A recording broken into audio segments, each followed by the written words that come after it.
It is January 13th, DS Diving, here at Facination.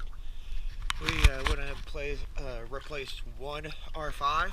I was going to replace both, but one of them still seems to be in a perfectly fine working order.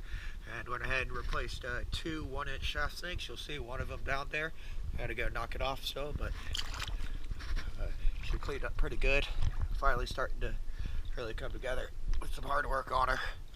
Let's go take a look.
We're going to knock off that old sink, and only thing to note that was any kind of issue really was some of this slime didn't want to come off with a scraper or really anything.